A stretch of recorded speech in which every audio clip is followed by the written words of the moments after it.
welcome to NTR Radio. I'm Tom Force Anubis. I'm K-Gods. And I'm VZ Mark II. Hey guys is back this episode. Yeah, hey, it's been a while. A lot of things have transpired in between, and I'll talk a bit about them. But he's back. A K-God story. I bet every single person who listens to this gets that reference too. I bet. If they're our age, yeah. Yeah, because that was a. They tried to make that a thing at one point. We're back, a dinosaur story. I don't know how successful they were, but I don't think it worked out well for them. I'll put it this way: you mentioning it is the first I've heard of it in years. Yeah, exactly. There you go. You know, it's not like a Land Before Time where you're still kind of wondering they're still making those. You know, I wonder what that franchise topped out at, because I know they made like a ton. Okay. The last one I watched was 5. We don't have to ask questions. In the meantime, while you're looking that up, you can hit us up if you're listening live in the chat. What you do is you go to ntrradio.net. You click on the chat link there. You give yourself a nickname on that page and hit the button join us in the IRC channel. Alternatively, you can take your favorite IRC client, point it to irc.ryzen.net, and join us in the #SLC media channel. In addition, you can get at us on Twitter at TAnubis, at VZMK2, at NTR_radio, and as always, the email address to get involved with the show is ntrradio@gmail.com. Okay, there are 14 of them. Jesus Christ. I stopped at 5. Yeah. The last one came out in 2016. All right. I guess Land Before Time, still going strong. What's been going on with you, VZ? Still have not finished Turn A Gundam. I got 8 episodes left. It's been kind of a slow burn for me, that show. You can do it. Yeah, I'm almost done. I've also been watching on Blu-ray the this art club has a problem. I think I watched the first episode of that.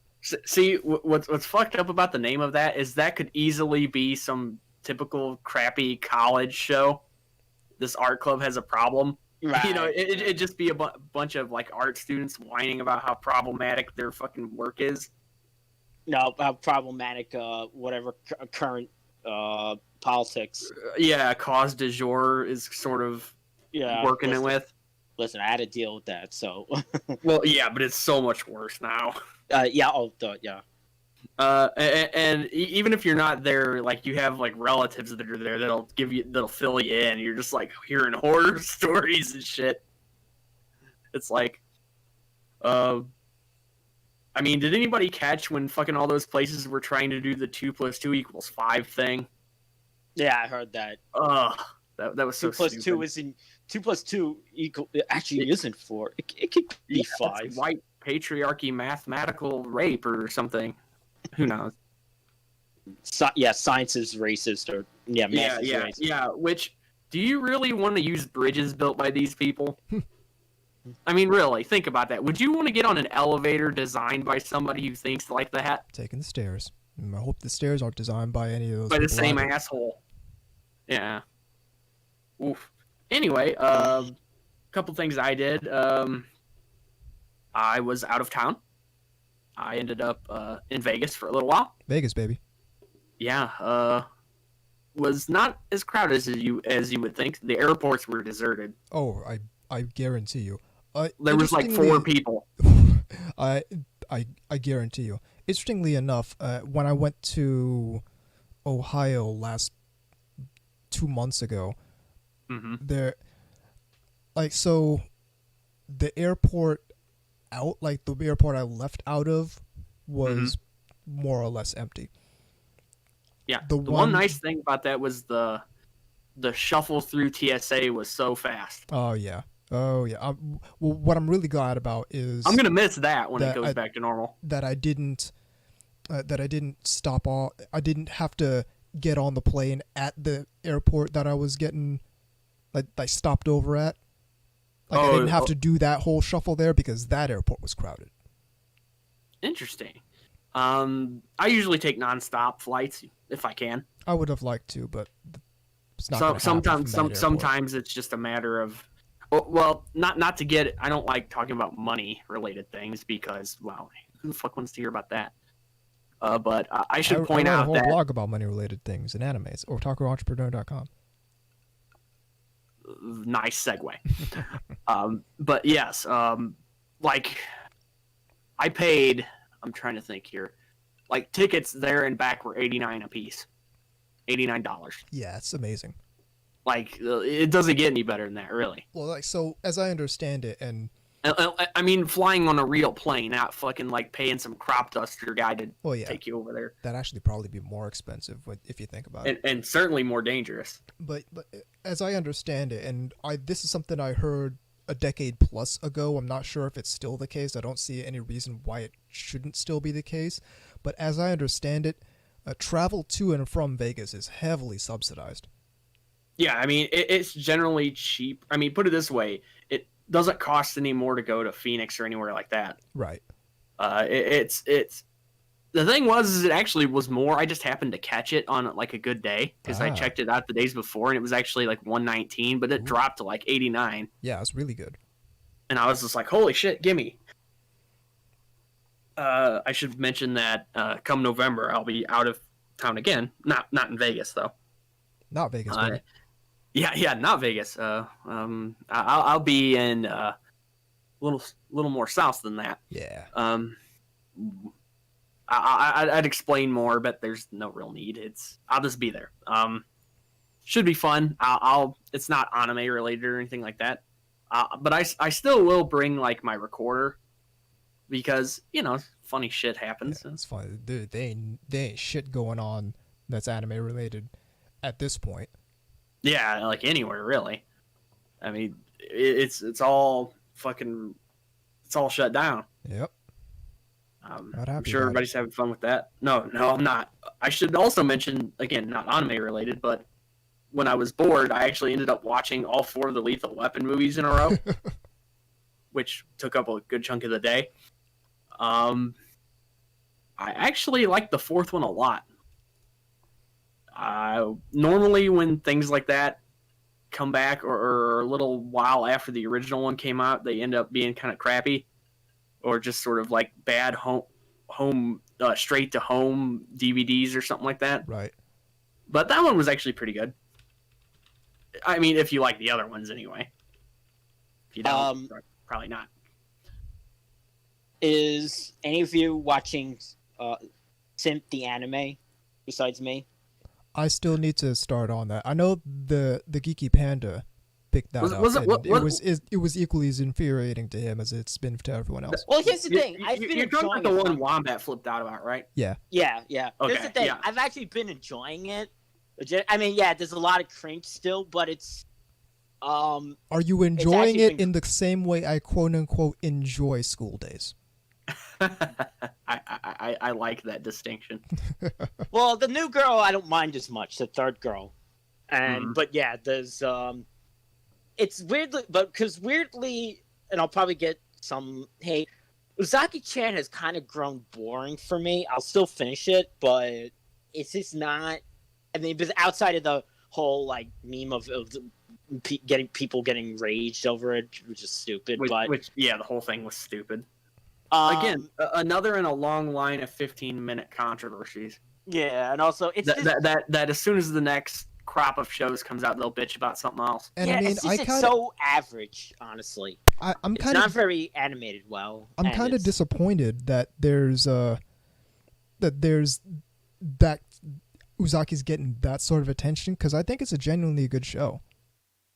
I need to get back into it. I mean, I sort of, after I left here and went to Vegas and stuff, I sort of just kind of turned everything off for a while, like at home. It was one of those like, okay, when I came back and then like for about a week and a half, I didn't really watch much. I was just sort of unwinding, kind of getting back into the groove.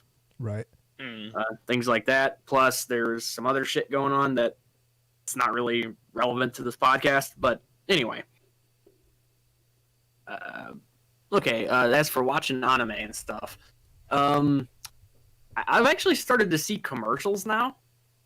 Weirdly enough, for like Funimation, just on regular TV, and I was just like, huh, boy, that throws me off a little bit. Kind of brings me back to when Toonami first came out. Yeah. Because occasionally you would see like you'd start seeing commercials for like Gundam Wing and stuff, and then you'd be like, huh. And not quite I've as seen exciting commercials though. for Crunchyroll. I've seen commercials for Crunchyroll. Well, yeah. I also see commercials for bad late night deals. Yeah. Well, Crunchyroll's gonna fucking need that marketing because they're not looking too hot right now. Yep. Definitely playing with fire there. Interestingly enough, though, and I didn't include this in the news we're planning on covering, but they did, like, I think it was during one of their things, their online things, they announced that they're working with Adult Swim on an anime based on the Shenmue series of video games. Yeah, I heard Which that. anyone who's into Sega games knows what Shenmue is.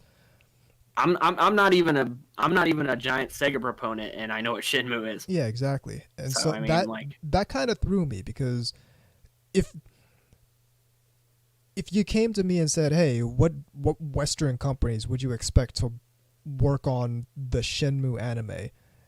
Crunchyroll and Adult Swim would not be my two answers. My go-to answer would be Funimation, since they have that relationship with Sony, and Sony has that relationship with the developers of Shenmue 3.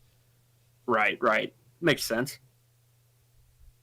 So, yeah, I mean, in between then and now, a couple things. I haven't watched movies, not a lot of anime, unfortunately. I did sort of start, I'm going to start picking up reading Bastard again, which should be fun. All things considered, really depends on your taste if you would like such a title, I guess. I got some stuff in the mail. Okay. I got a high grade UC from a movie that hasn't even come out yet. Although I think it just now came out. From Hathaway's Flash Messer, right, which is that red mobile suit. Mm-hmm. I got then from Right Stuff. I got finally got on Blu-ray 0083. Ooh, nice, good call. Yeah, because they had it on sale. I still need to upgrade that. I got the Non-Biori Vacation movie. Also a good call. And the third volume of Gao Gohan, which is like food with a Garu girl. I need to get that in. I need to get into that because that seems like a good manga to. Yeah, nice and not too heavy. Tennessee's always licenses really good stuff. Before we actually came on, I was telling Anubis something funny that happened. Like, okay, for months I've been saving up money, right, to pre-order when the Seed Blu-ray comes out because I was sitting there. I knew they were going to pretty soon, and it was one of those things where, like, just waiting and waiting and waiting with no information.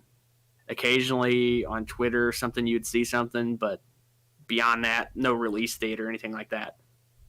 Yeah. So eventually, when I ended up purchasing these tickets to fly out to Vegas, the day I did it, I got a fucking card in the mail that had like the promotion of that, and I was like, wow.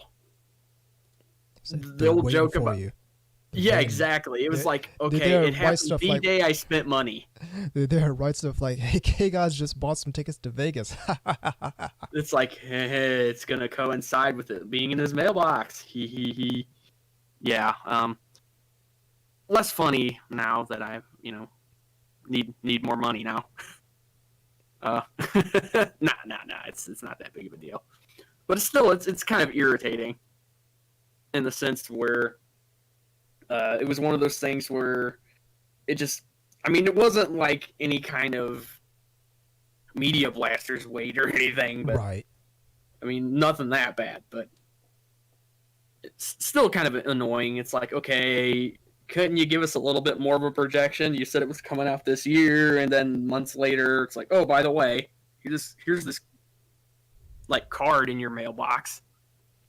saying you can pre-order. It comes out December 1st or 3rd or something like that. I was just like, well, thanks for telling me.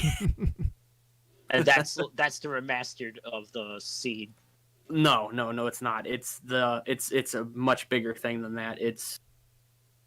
It does contain the Blu-ray of that, but it also contains the standard version that has the old dub. This is like a collector deluxe edition thing here. So that's like the complete Gundam Seed. Yes, like it's the new one with the new dub and remastered HD version for Blu-ray. Then you have the original standard edition, right? All right, that has the old dub and whatnot. Right. Then you have the movie versions. Ooh, all right. Like the compilation movies. Right. Oh, I didn't even know they made compilations of that. Yeah, they're not that worth looking at either. I imagine. Yeah. All the bad things that happen with compilation movies that's guilty of it too. Anyway, though, they come with that.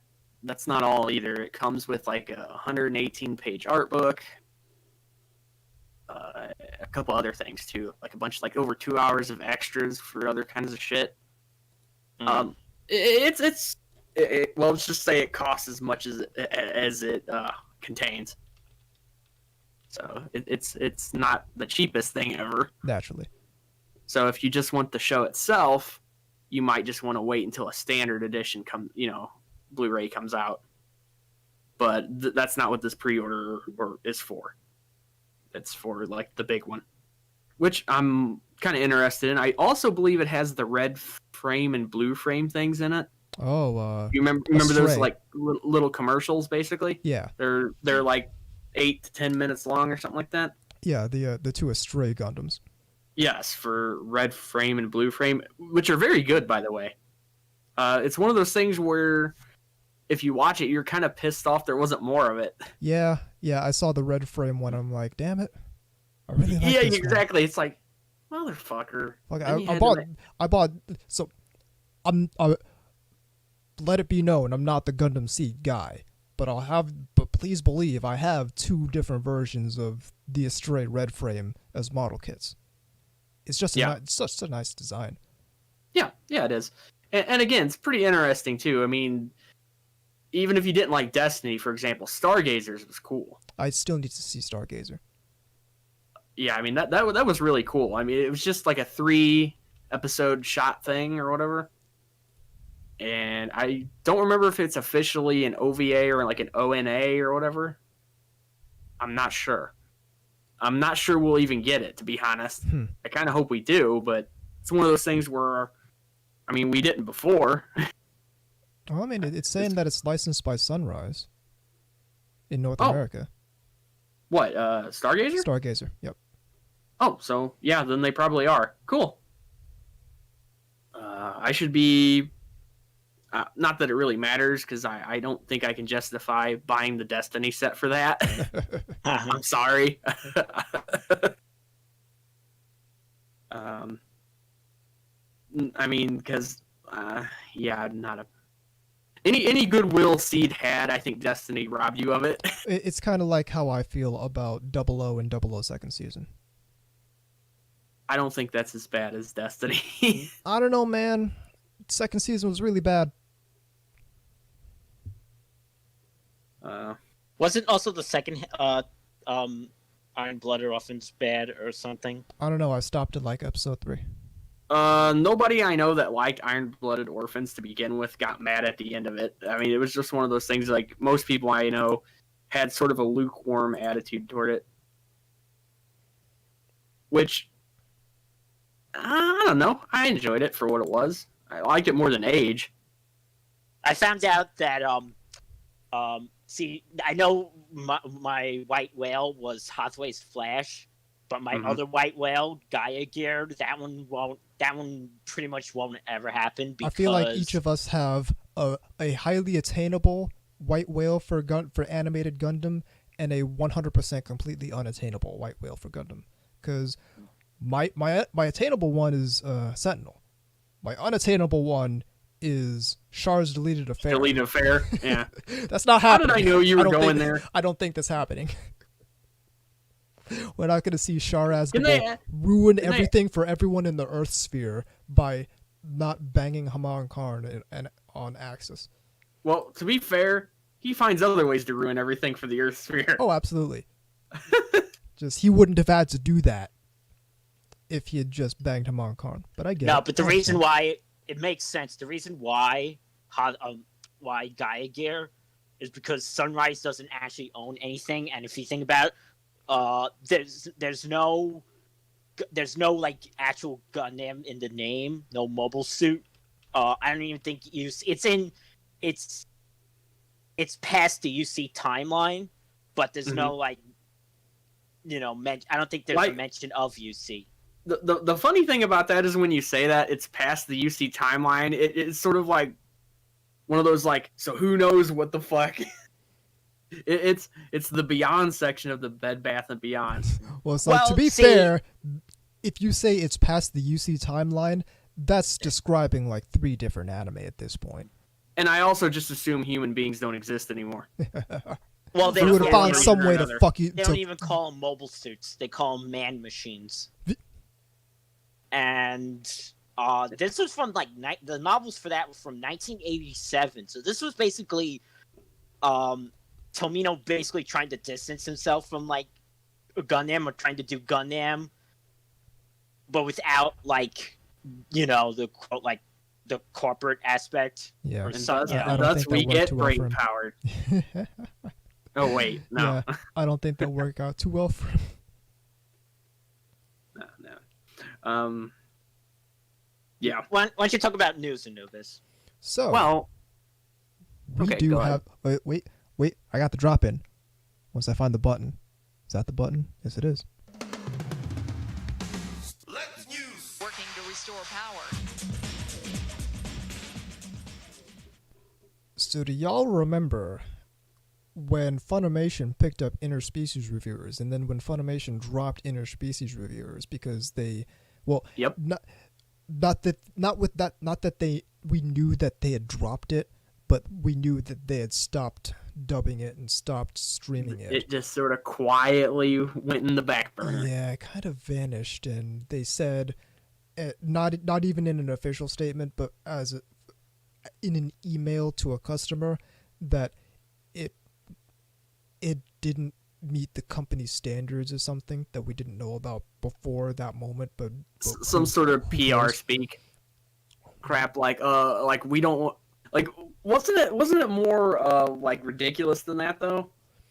No, Like, it was that. it was- just it was doesn't- company- Like it like was- like we're yeah, it didn't meet was- our standards or something like that.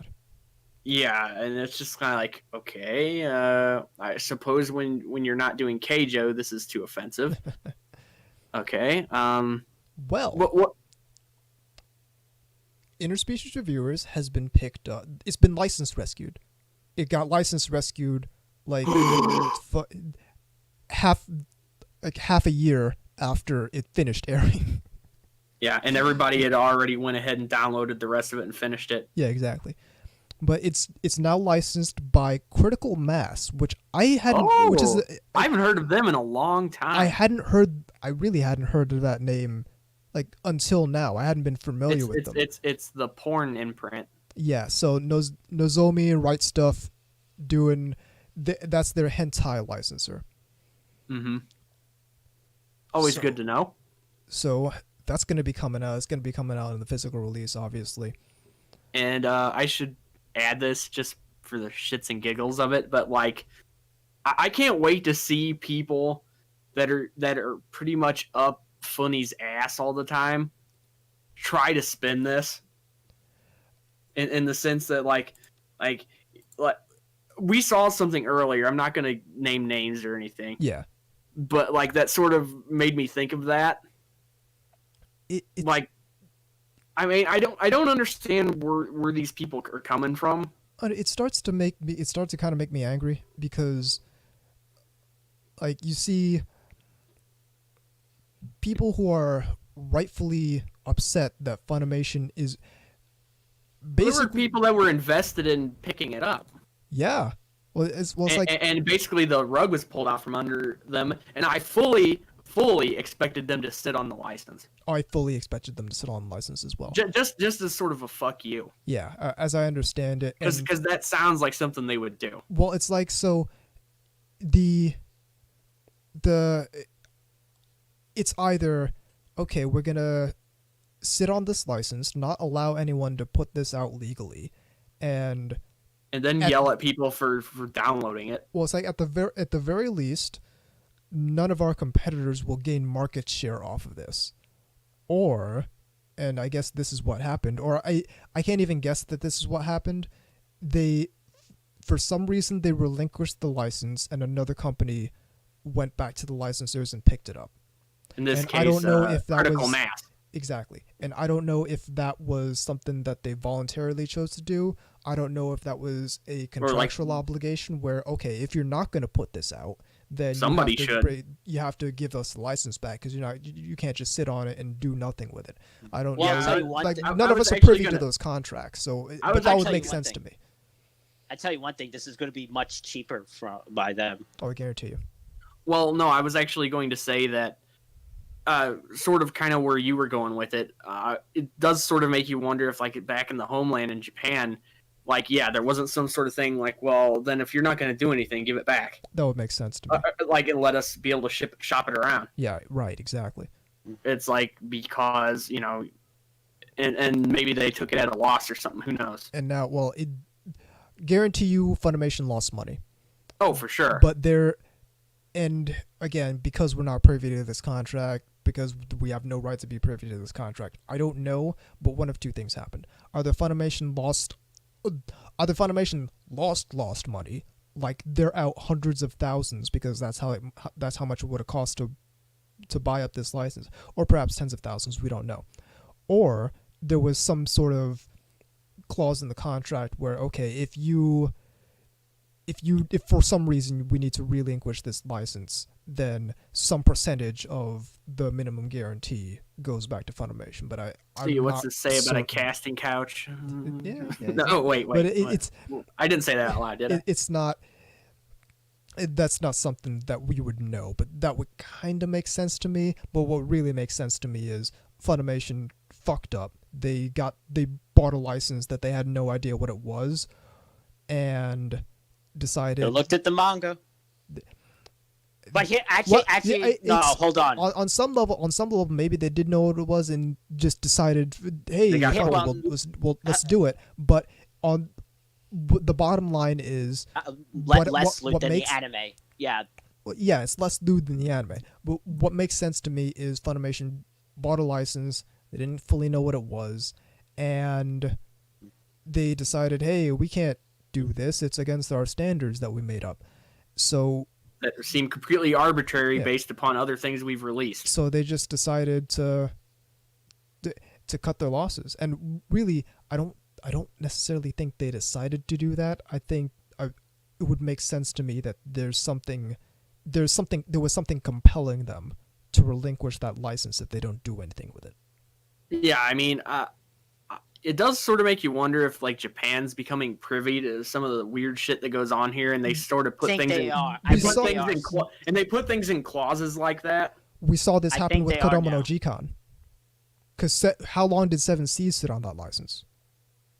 I don't know how long does Zach Virtue take to make him give it up? Wait, I mean, hey, so like, it was it over a decade? I think it was either approaching or over a decade. Or something.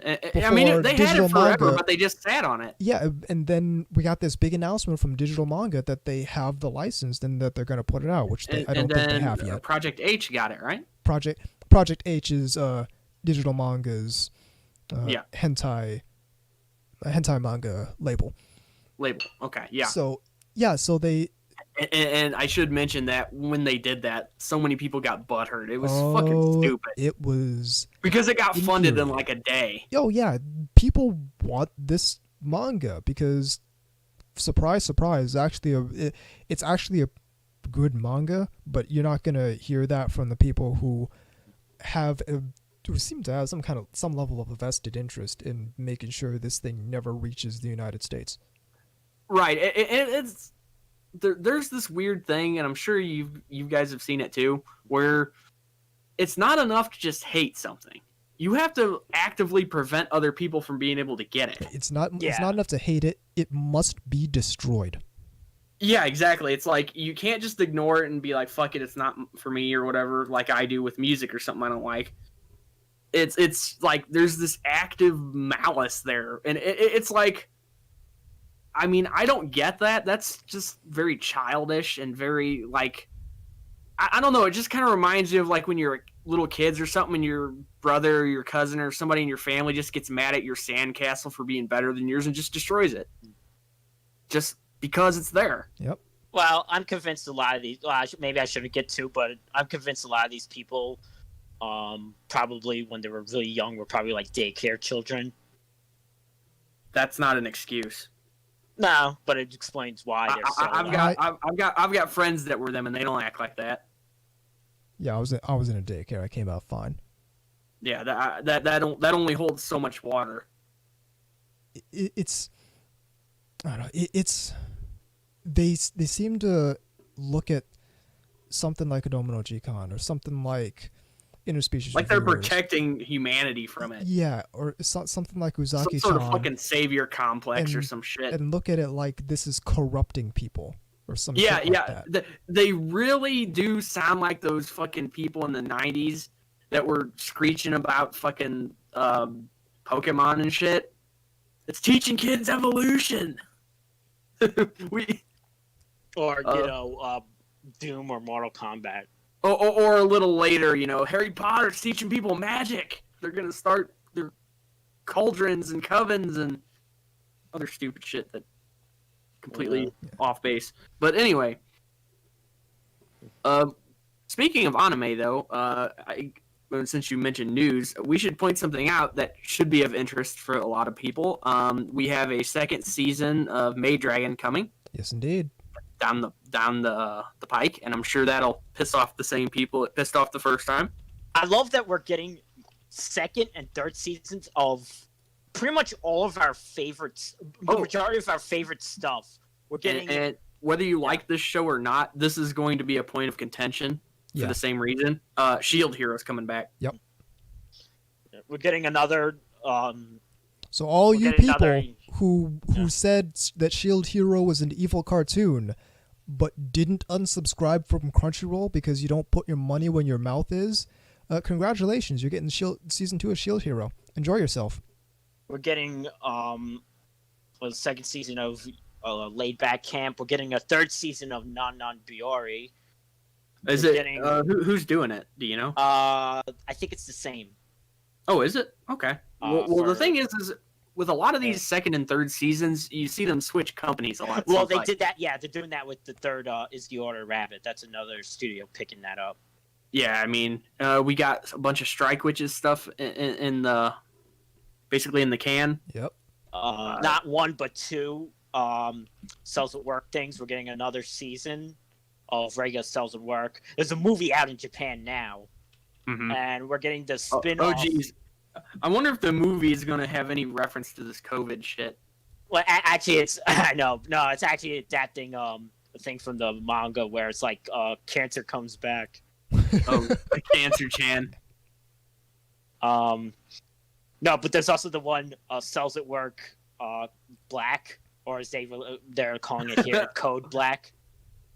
I have such an offensive comment I had in the back of my head for this, and I'm having to bite my tongue. Yeah. Let's just say I was going to make jokes about something that's not inherently funny, but I was going to make a reference to sickle cell anemia, which is probably not. That by itself is not inherently funny, but in context, hilarious. No, but it's supposed to be a body that doesn't take care of themselves. Well, all you have to know in the trailer preview: delinquent platelet with a baseball bat. I mean, I know Japanese previews aren't really like our big Hollywood ones, where you got like the voiceover and it's like got the dun, right this summer. That's Oh, I'm so sick of those. well, yeah, but those have been around since I was a kid. Yeah, but it's the one where it's like, where it like fades to black. And Yeah. then, Yeah, and you just got the dude that they hired to do pretty much like 90% of those. Yeah. And he's just like, this summer, in this case, Cancer Chan comes back. Delinquent platelet. I didn't see it, so I don't actually know what the preview actually looked like, but just stupid shit like that. Cells at Work 3, the Armageddon. Or, Lady Back Camp. This time. this time, it's personal. It's This colon time, it's- cancer. No, this time it's summer camp. Oh, yeah. Jason's there waiting for them or something. Yeah, then you just hear like the cha cha cha cha cha shit in the background, like on the old Friday the 13th movies. Mhm. Yeah. I mean, I don't know. I guess I have a mild nostalgia for that era because some of those were entertaining, and sort of like the No, way those are fine. It's the ones that they did now where it's like just really loud and like. and they do the thing where it alternates between going completely black and like fucking a strobe light. Yeah, that's the one. Yeah, basically how they do all music videos now. Where basically you think they created it just to piss off Kurt Eichenwald. All right, I think we should talk about the topic. Yeah. So okay, yeah, we're getting. So this is one you came up with, VZ. It's how anime fans are different from pretty much every other kind of fan in geek culture. Yeah, how otaku are different from like a regular nerd. It's real simple. They're lower on the totem pole. Anime is the red-headed stepchild of geek culture. Like it's bad when like Big Bang Theory people are making fun of it. Oh god. Yeah. It's just kind of like, ooh. So I put out 2 articles last month on Yashike, kind of talking on this kind of subject.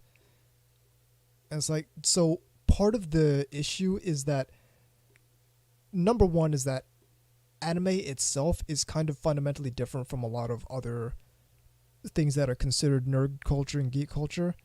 And you can argue that that's because of the cultural difference. Oh, absolutely. Both in terms of society at large and just how people behave here versus there. So it's that, and the method of interaction with the media that otaku have is also fundamentally different from the way nerd culture and geek culture operates. And what I mean by that is, for example, the overarching theme of that is that where nerd culture and geek culture have spent the last few decades basically trying to endear themselves to mainstream culture in order to, I guess, not legitimize it. Yeah, to legitimize it. To non-nerds. Otaku culture kind of acts as though mainstream culture doesn't even exist. Yeah, you could argue it sort of, I want to say ignores it. Like, as if like the world outside of this isn't real or something. Yeah, like or is not important. Well, they operate with no particular reference back to mainstream culture.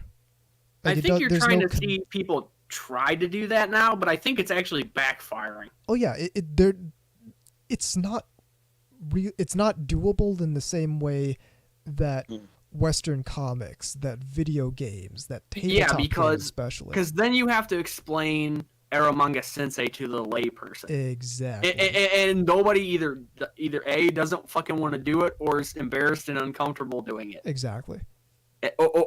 Or third, they don't like that aspect, but they still have to admit it's part of it, and thus they have to explain it. Exactly.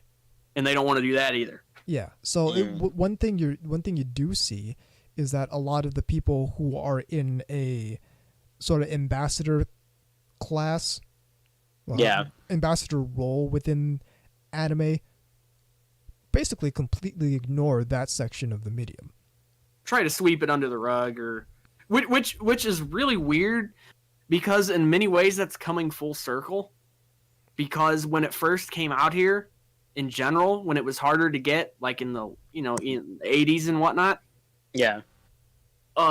You still had things like Erotsuka Doji and whatnot, which again tried to sweep it under the rug. Yep. Yeah, well, in the 90s, in the early 90s, that was the selling point of anime was, look how much more edgy and hardcore and right, violence. But the people we're talking about in the same position. Oh, I know. The sort of the gatekeepers, if you will, or the.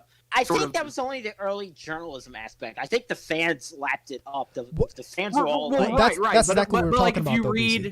If you read like the kind of prose, I don't even feel right calling it that, text of like someone like Helen McCarthy, they clearly had nothing but contempt for shit like that. Oh, I know. Like the academics and much of the journalistic sort of role for anime has a very different perspective. Ignored it, or they used it as a target. Yeah, and they have a very different perspective from the rank and file otaku, like the people who make up the bulk of the people who like do this stuff as a hobby. Case in point, and I'll admit I had it at one point, the anime encyclopedia. Yeah, I didn't have that one. I had the guide to erotic anime. But it had a little blurb about pretty much everything that was in there, right? And and like case in point, like it crapped on shows like Tenchi Muyo and stuff like that. And it's very clear they did not have a very high opinion of shows like that and things like that. And that's a big disconnect between that and most fans I knew. Because most of them actually did like shows like that or Slayers or whatnot. They didn't have this sort of averse kind of like, oh, this is stupid or I've got a problem with it or something like that.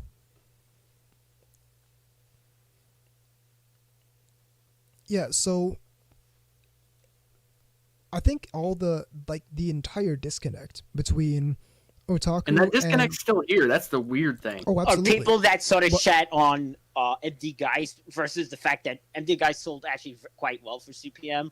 That it was much different kind of people shitting on that now, though. Yeah. Well, now people are more like this was a thing at a particular time aspect. Well, that's what I'm saying though. The people that were shitting on things like MD Guys, though, that was coming from a different place. That was coming from sort of like that was coming from academia and things like that. Oh, it's like it's power fantasies or some shit like that, or just like crude and crass and all this other stuff. Same thing like Gina Cyber and anything like that.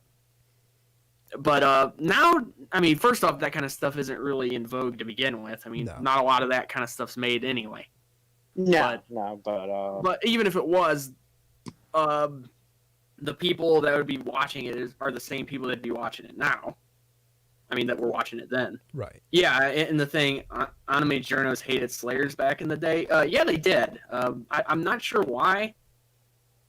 Specifically, it got targeted. So did Tenchi Muyo. I wish I still had the... Well, no, I don't still wish I had the book. But I wish I still had it just to check. You know what I mean? Just to kind of read something out of it like that. I mean, I can imagine why the harem aspect. Yeah, I can imagine why they would hate on Tenchi Muyo. Even though if you are talking about the OVA, go on. It wasn't like from like the Annie-Femme kind of perspective. This predates that. Well, that said, we know that the left politics, feminist sort of paradigms in anime go all the way back to the early 90s. They do. Read that article. Yeah, it's actually kind of alarming because like you could shove that in front of somebody now and it looked like it's something printed on Vice or some shit. See, you say it's alarming. I say it's kind of reassuring because that means they spent almost 3 decades trying to roll this shit through, and it's not worked a single bit. Okay, let me rephrase then. It's alarming in the sense that their game plan has not changed at all. I think like that's hilarious. Their talking points are or you could just say it's sad, I guess. Yeah. It's kind of like, fuck. I'm trying to think of something that's comparable, but I'm really kind of grasping for it. So, I mean, But yeah, I mean, okay, here you go. I'm gonna read a couple of reviews from this thing, okay? all right. Just to kind of bolster my opinion here. Okay, I'm not gonna name names again Naturally. because a lot of people use their real names. I don't want people fucking with people, and especially from comments that are old or whatever.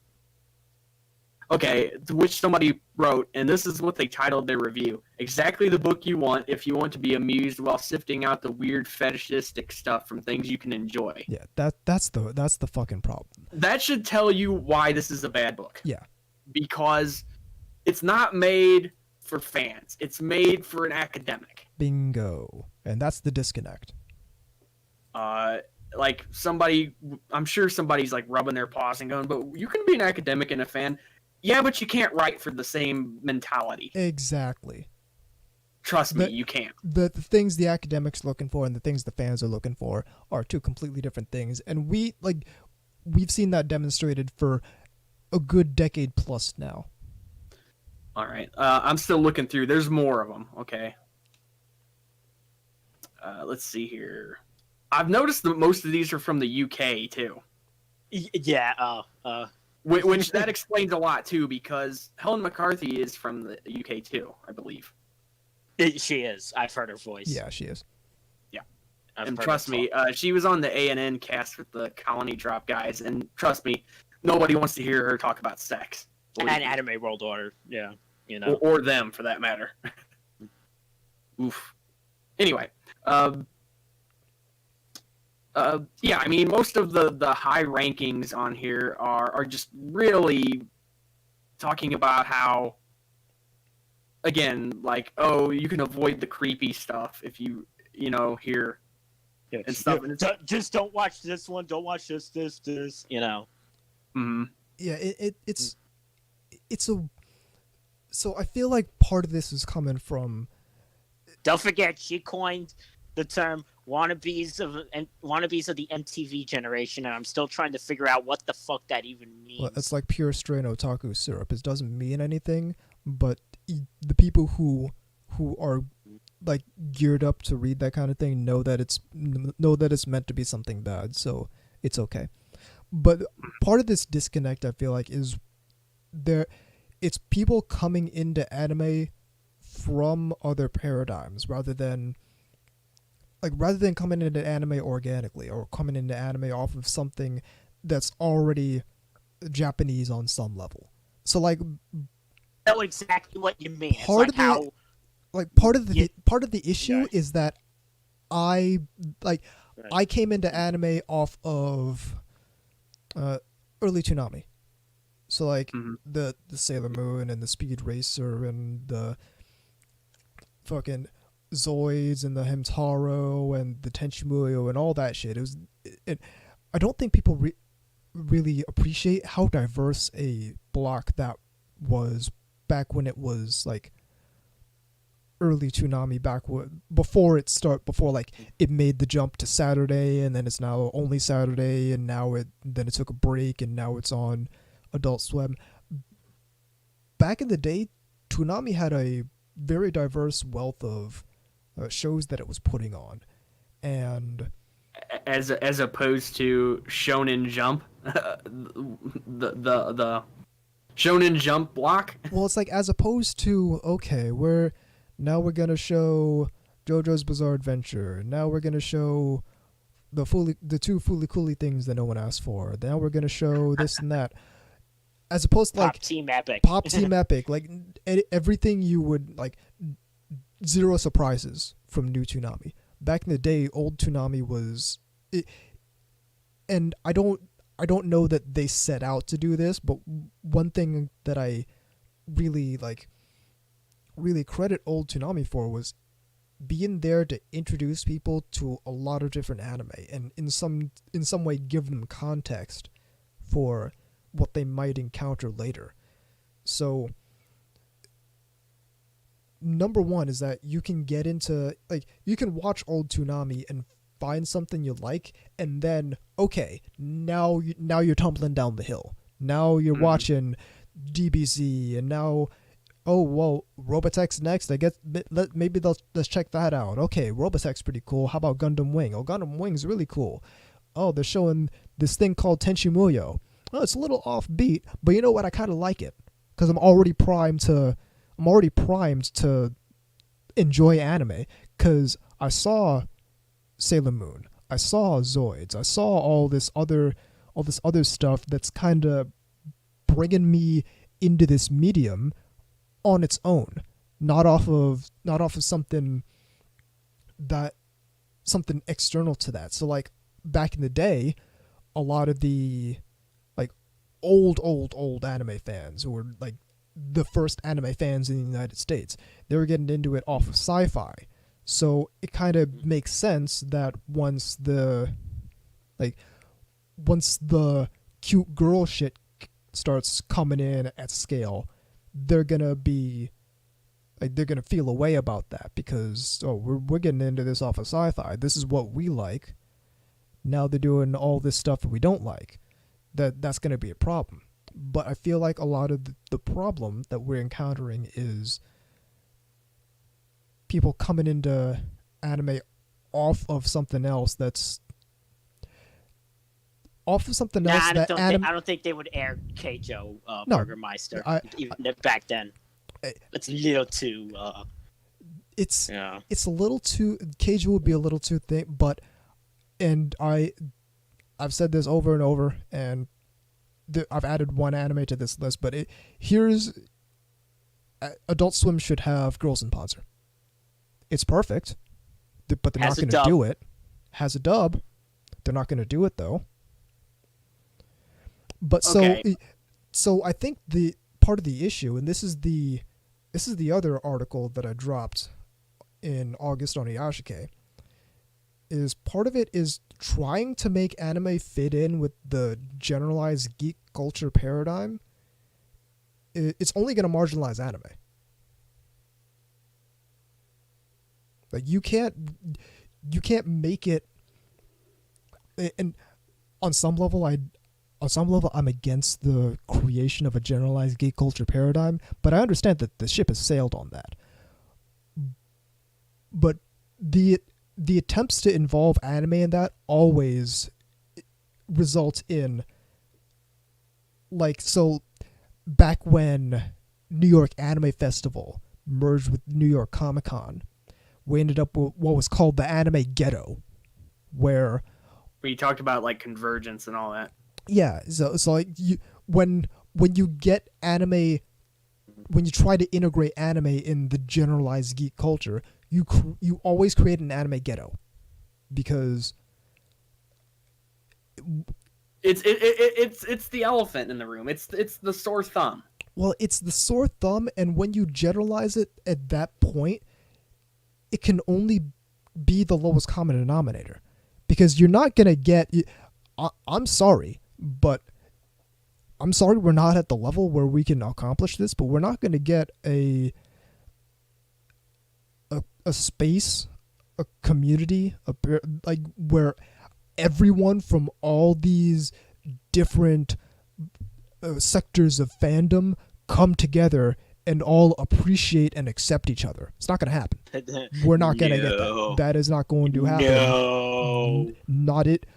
As long as nerds exist, as long as geeks exist, that is not going to happen. You're not going to bring together the tabletop people and the wargaming people and the LARPing people and like the video gaming people, the shmup people and the fighting game people and the Smash people. You're not going to get like the Western comic book people and the indie comic people and then the anime people, all put them in the same space and have them cooperate. It's not going to happen.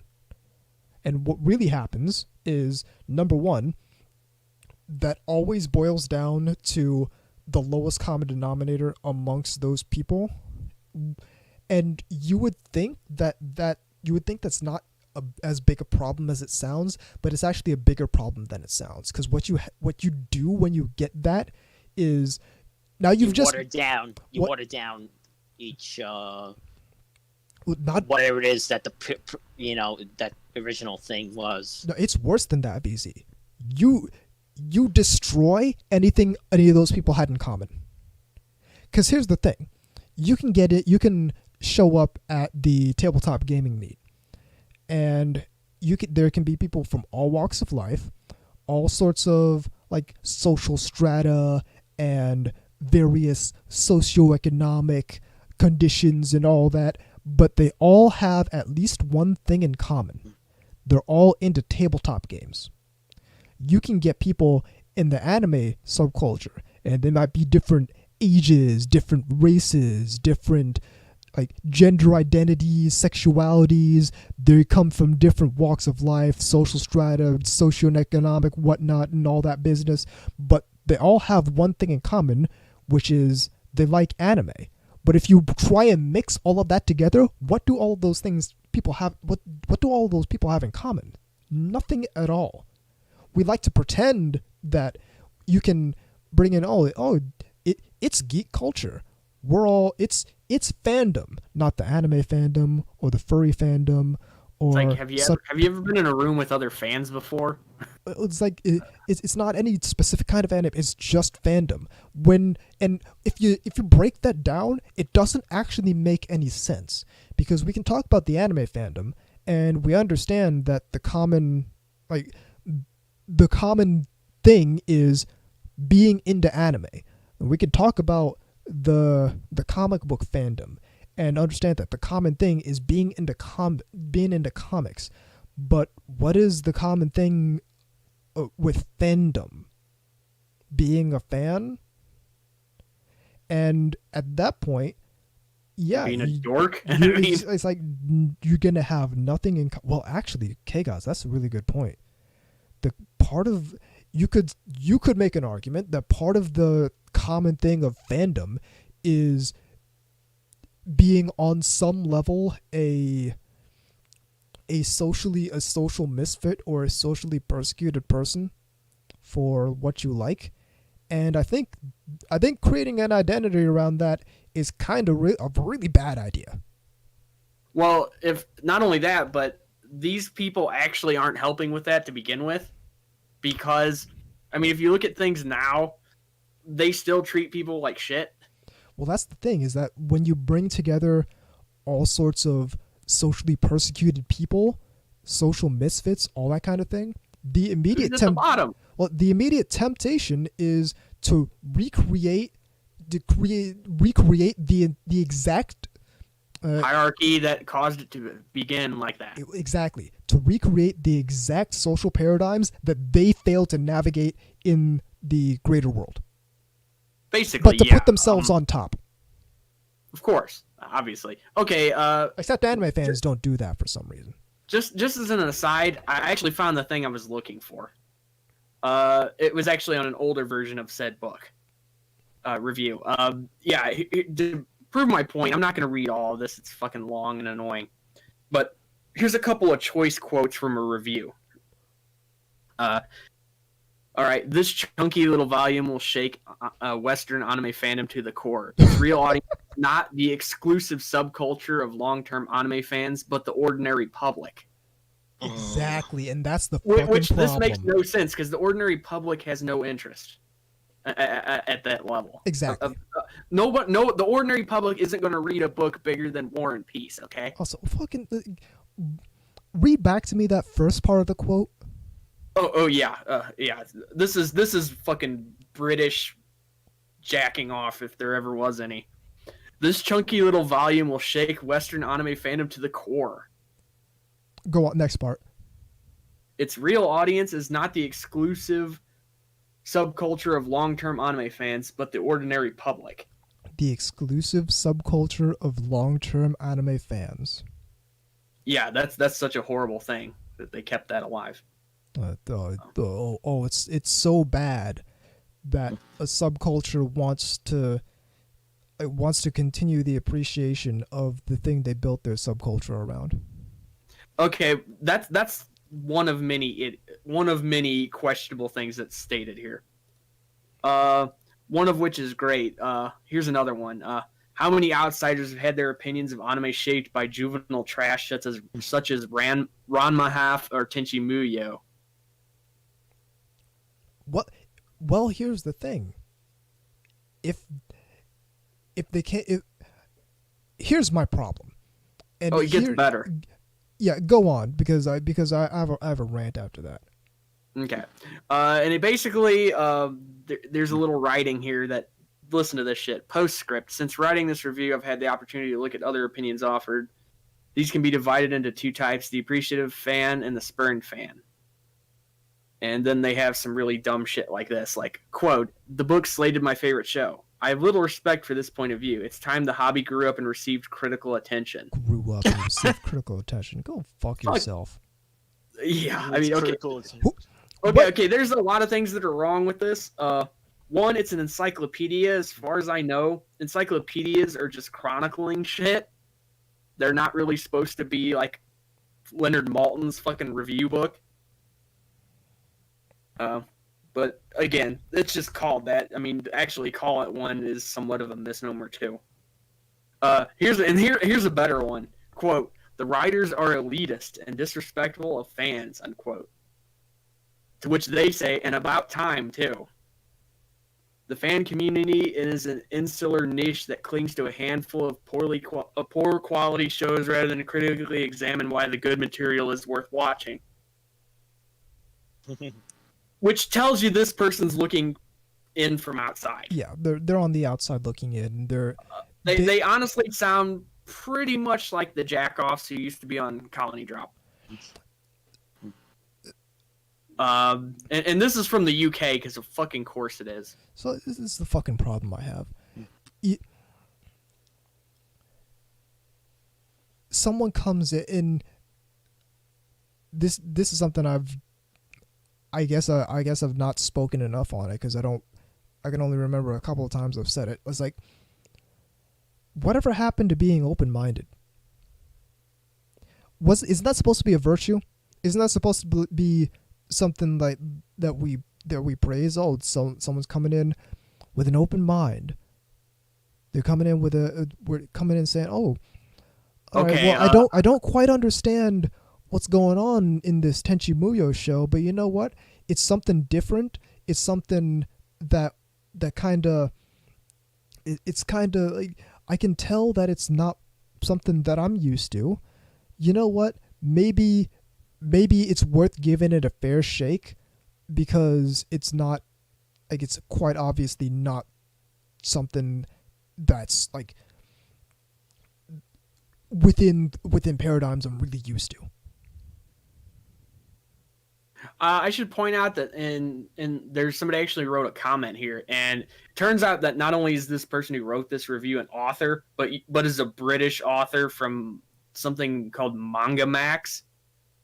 Oh, okay. So it's another critic who's stuck in another critic's dick, gazing in on from the outside looking in because he can't fathom. I think it's a he. She can't fathom trying to understand why anime fans like what they like. Again, and that's the issue. I don't know where you see people.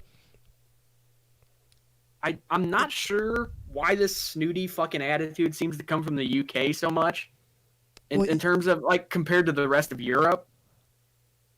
I mean, specifically honestly, the UK. Maybe it's because of the way it was marketed there. Well, here's my issue, is I don't know. Wasn't it marketed there to be like, look how extreme and it was marketed there, not too different from here as a sort of a sci-fi and hyper violent. Yeah, with what is it? The rock songs that weren't from any anime. But so here's the real problem. Is you've got people who are on the outside looking in. They're informing other people to be on the outside looking in. I remember this was several years ago, at a panel at one of these conventions. It was a panel about when Moe goes bad. And of course I went to that panel. Of course I sat in the front row. But part of the whole thing was it was predicated on database animals. That book. Oh, jeez. And the was most like I was pretentious of those. was like I was asking the guy like, hey, don't you think such and such? I think I was talking about like the sort of the checklist mentality arguments. Like, don't you think that that's sort of more like how everyone interacts with media, as it's a heuristic and not just how creepy moe hentai anime fan people interact with their media. And he said to just read the book. So years later, I read the book, and it turns out I'm fucking right. That yeah, that's how everyone interacts with media, and you can certainly make an argument that it's some postmodern shit that as the grand narrative broke down, that we started breaking down all narratives and just started breaking things down into elements. So now we can mix this element with that element, and we don't need a narrative. Yeah, you can certainly make an argument about that. I don't know why you would, other than you're trying to make that argument. But yeah, you can certainly make that argument. Trying to impress your college professor. But what you never see, what you never see cited, are books like Otaku Spaces. Books like the. To be fair, this came out quite a bit before that. It did, but I've seen it cited since, and I've seen none of these following books cited since. Otaku Spaces, the Moe Encyclopedia, the Otaku, the Moe Manifesto, yeah, the Otaku Encyclopedia, Beautiful Fighting Girl, which, yeah, listen, if you want to understand that paradigm, that's the book to read, but nobody ever cites that book. I had to find out about that book. I don't even remember where I found out about that book. I think I found out about that book when I was looking up other books on otaku culture, like on Amazon, that just showed up on the below thing, where other people have been interested in this. Oh, Beautiful Fighting Girl. Oh, this book seems like the answer, and it turns out it is the answer. Okay, anime fans out there. But here's the thing. All you need to know about this book is that Kotaku gave it 2 thumbs up. But so here's the thing. All of this shit, except for Beautiful Fighting Girl, actually, realistically, you could say the same thing about Beautiful Fighting Girl. All of this shit is predicated on talking to otaku and people involved in the otaku culture, people involved in otaku media, about otaku media. And that's part of the issue, is that I kept all saying this shit with the anime encyclopedia and all that shit, all this stuff with the journalists who seem so galactically out of touch with the rank reason and they file don't talk fans to them is because they're all then all the shit they've made up about them either becomes untrue and they have to justify their behavior, or just like they already have a narrative and death of the author and all that shit, and their narrative is what they're going with, whether it's true or not. Well, they seem hostile to the idea of talking to fans of this culture about the culture like almost like it's below them to even talk to people. Exactly, almost as though it would cause a problem if for some reason if they just talk to the people who like the stuff. Like, everyone needs to read Otaku Spaces. Everyone needs to read Otaku Spaces. In terms of understanding why people do what they do, it's so insightful. It's just such a concrete thing, and it's like, and how did it get there? It meets the otaku where they live, literally. It's like, I see you have a whole bunch of Rei Ayanami stuff all over the shit. Tell me about that. And the guy tells Patrick Galbraith about all the Rei Ayanami stuff all over the shit. Yeah. I was going to say, the book about Japanese schoolgirls is also pretty good. because it kind of goes also into. Just to throw this out there, he actually has a new book out there that I have not read yet. Oh, for real? Yeah, Otaku and the Struggle for Imagination in Japan. I might sounds order that interesting. on Amazon right now. It came out last year. Let's see here. I'm looking at it now. I'm looking kind of the look inside, function. Yeah, and it says dedication, blah blah blah. Seeking an alternative, male shoujo fan since the 1970s. Otaku research and reality problems. That's also hilarious because like people. Hang on. Moe, an effective response to fictional characters. Akihabara, otaku and contested imaginaries in Japan. Maid cafes, relations with fictional and real others and spaces between. And there's some other stuff that's like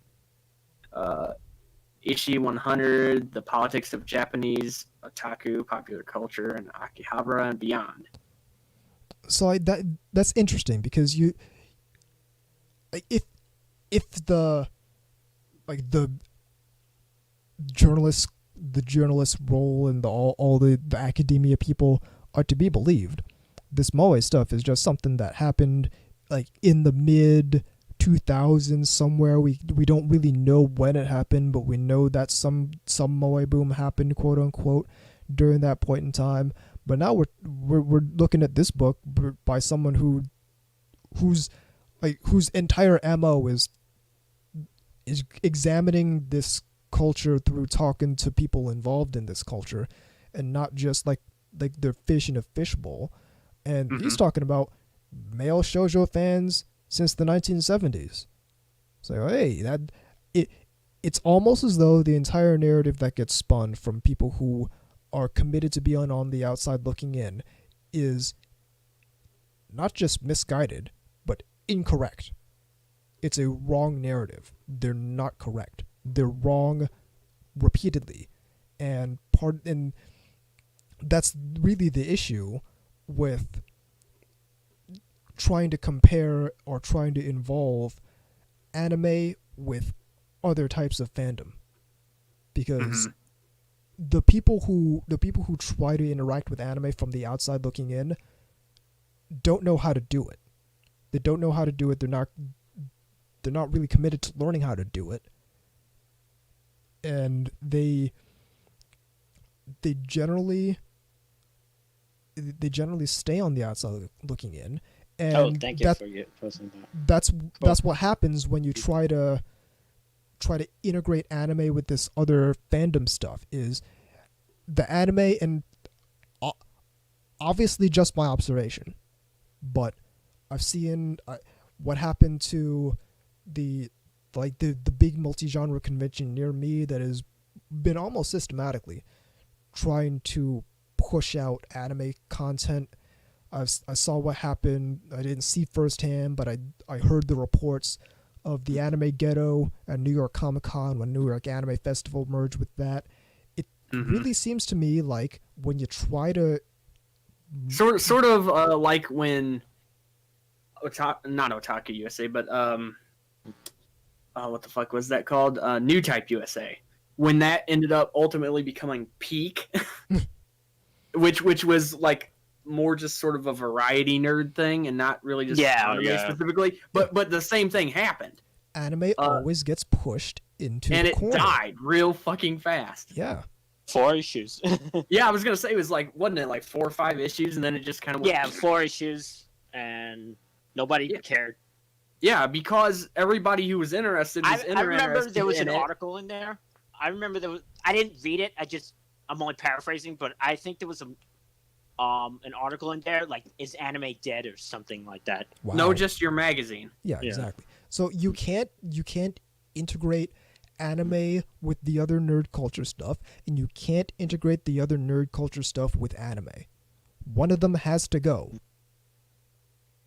And a lot of the time when not go, but a lot of the time when you try to mix the other, when you add in anime, it gets pushed out. Something gets pushed out. And right, and the reason it gets pushed out is probably twofold. One, because realistically, because they don't have control over its content and how it comes through because it's foreign.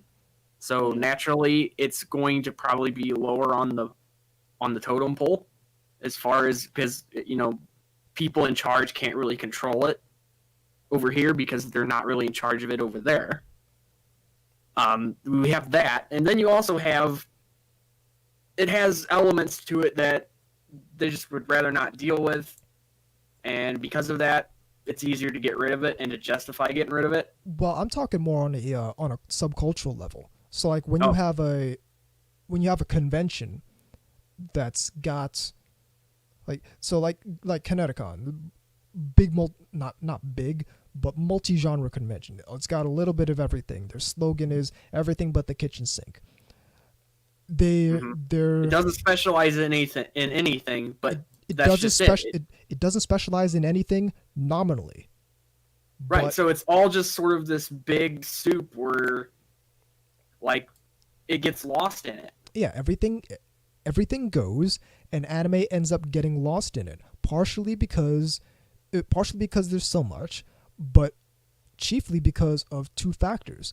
Number one is that the way of fan interaction with anime is something completely different from how other fans interact with their media. And number two is personal bias of the people in charge of the space. Mm-hmm. So when you get people who are committed to making that kind of big geek culture space, more often than not, and again, this is just my observation, more often than not, anime is at best tolerated. Right. In many ways, it feels like, in some cases, like the big money makers, like from the the stuff that's above the surface level. You know what I mean? Like your Star Wars and that sort of stuff. Right. You know what I mean? In many ways, it sort of muscles in and sort of buries it in a way. Well, it's not even... It's that, but it's also like when you have so much and all in, like I mentioned, when there's a personal bias by the people who administrate that space, you end up with, okay, we're gonna focus more on this, and we're gonna have anime here, but it creates not necessarily it's not a hard, like, okay, we can't have this and this anime stuff here, but it creates a hostile environment because to where you're sort of on the fringes of it. You're on the fringes of it, and it's kind of like an other. It's kind of like, okay, yeah, we got the tabletop, and this is sort of like the icky toe jam shit. This is something else. Well, or we're just comfortable talking about the anime and manga that we find, that we want to promote. Well, yeah, exactly. So like which ends up being like anything like My Hero Academia or something like that. The deepest you'll get into it is maybe someone will do a panel on some old school anime that invariably ends up being like the new anime is terrible. Well, not new anime is terrible, but it invariably ends up being some like the old school anime that you would understand people who are like surface level people into anime trying to look for something new that they're not quite finding what they're looking for. Like old school, like old Babylon 5 fans or something. Well, it's like, okay, someone gets into anime and they like JoJo. Okay, well, there was this old anime that came out called Hokuto no Ken. Yeah, I was just gonna say Fist of the North Star. Exactly. So like you're gonna get something like that because that's acceptable and that's accessible to people who are on the outside looking in. It's kind of like when they try to market to just general sci-fi fans, stuff like Iria or right, or just any classic kind of like older stuff like Akira, MT Geist, anything like that. And then what you're not gonna get is you're not gonna get anyone recommending Amagami SS Precure or Precure or Saikano Yeah. Or hey, if you're a Lord of the Rings fan, you might like School Days. There's a lot of things that are wrong with that statement, but and that's the issue, and that's why that's chiefly why I think that Convergence is bad. I'm like on the border to saying it's bad. Well, saying it's bad might not be the right word. Saying it's not good for anime. It's not. Thank you. It's not good for anime specifically. And yeah, see this. It might be good monetary wise. I don't know. I don't even think it's good monetary wise for anime, because what happens. Well, I'm not saying from anime. I mean just in general for the con. I'm not even certain that's the case, really. Well, then why would people be so interested in doing it? Because it. Okay, so it might be short-term monetary, but you're not gonna get.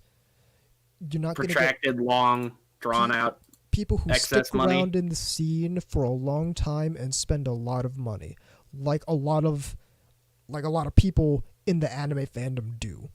Right, I was gonna say. I mean, nerds in general spend lots of money on nerd shit. That's just how it is. I don't know that I'd say nerds in general. You might have some subcultures of nerd where, okay, if you're into Warhammer 40K, you're just spending lots of money by default because the shit is expensive. Mm-hmm.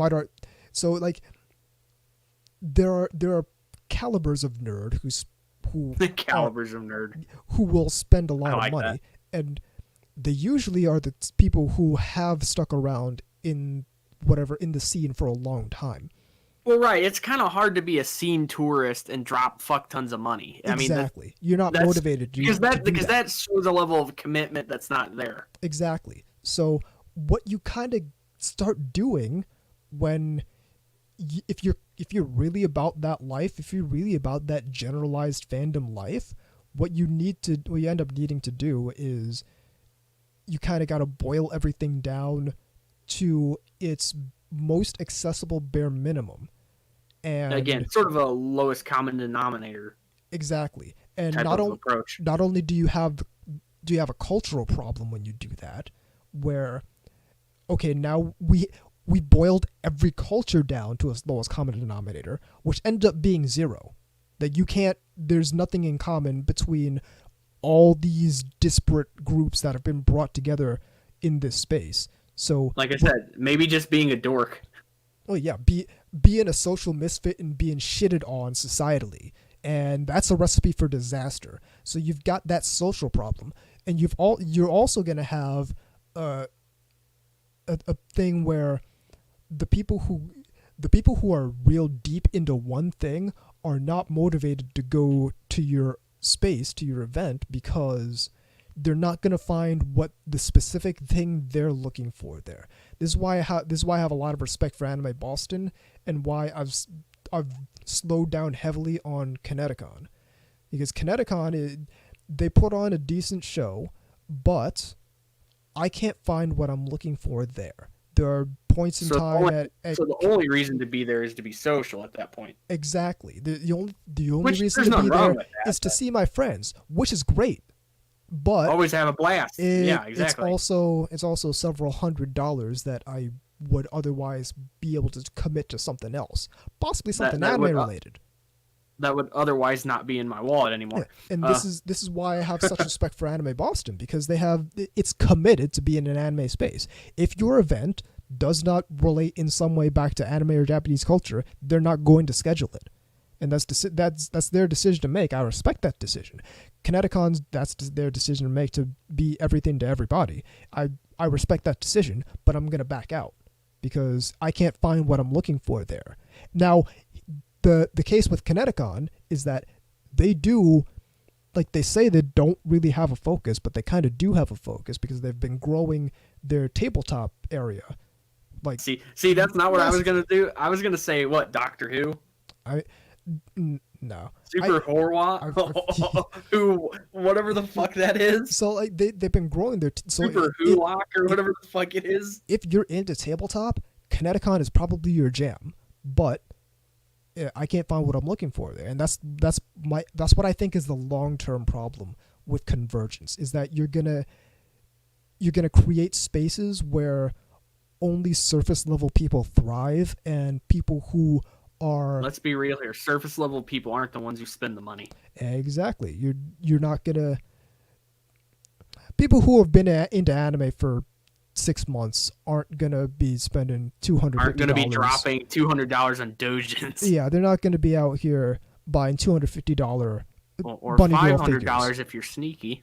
They're not going to be out here spending. He actually did that. You're not going to be out here spending like what, $600 or some shit on the Yeah. Evangelion Platinum Collection. It's not going to happen.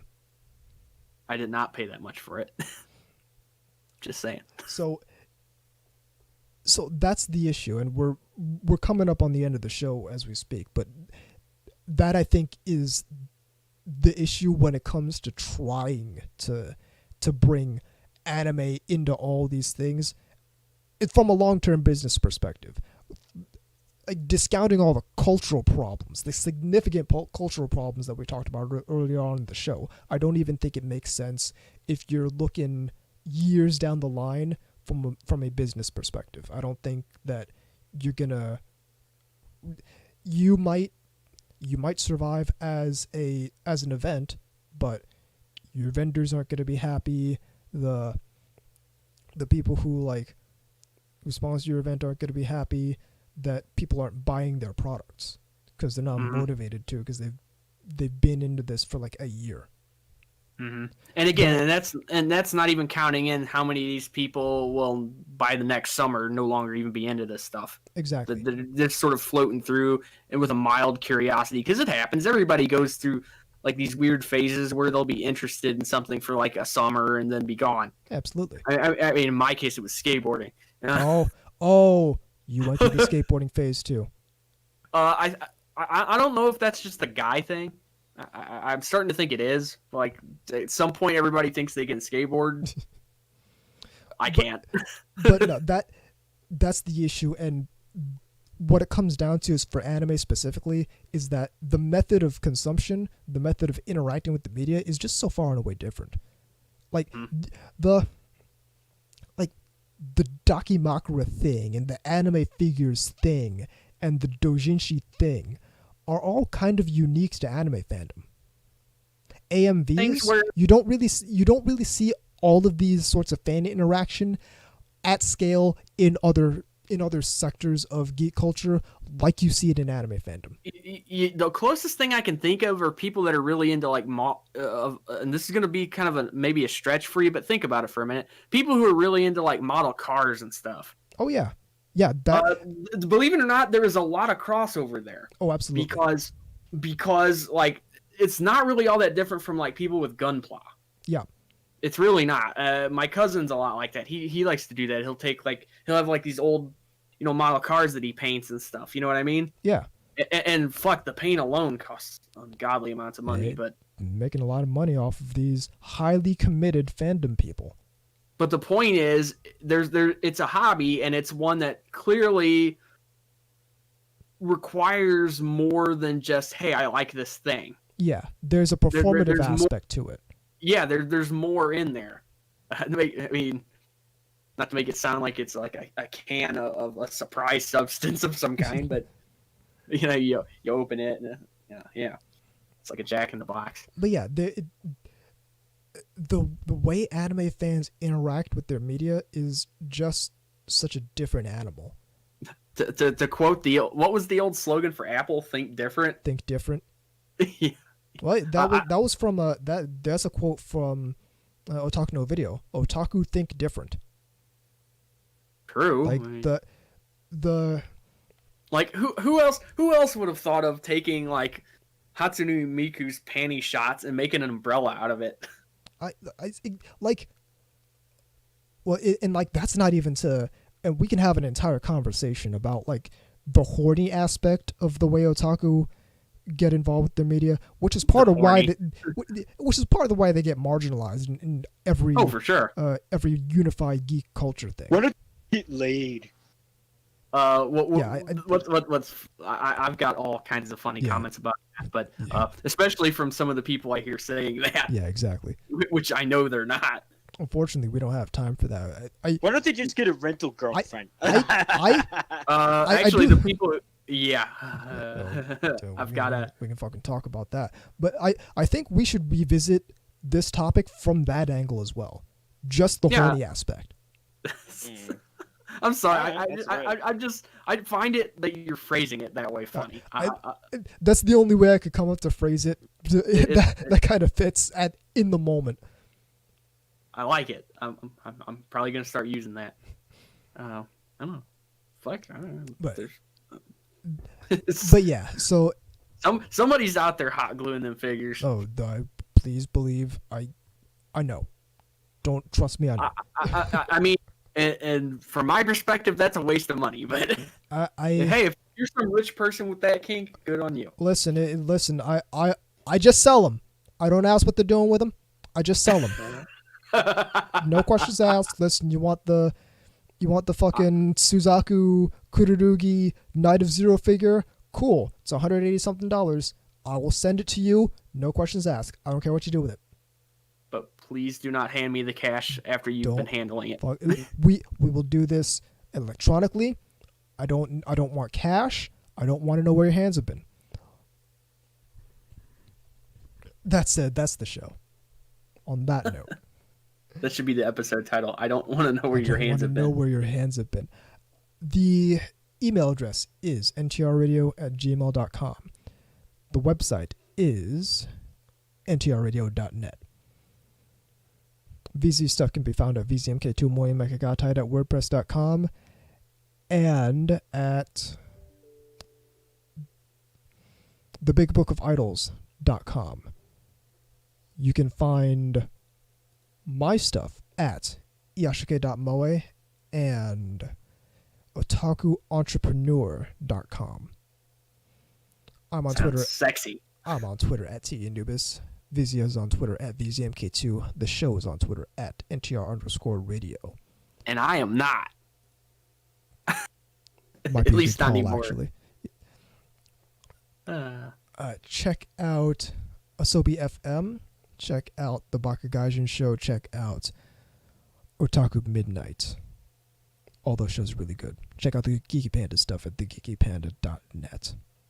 Because his stuff's really good too. I'm Tom Force Anubis. I'm K-Gods. And I'm VZ Mark II. And even though we get kicked out of the unified geek culture paradigm every time we say it, this is NTR Radio.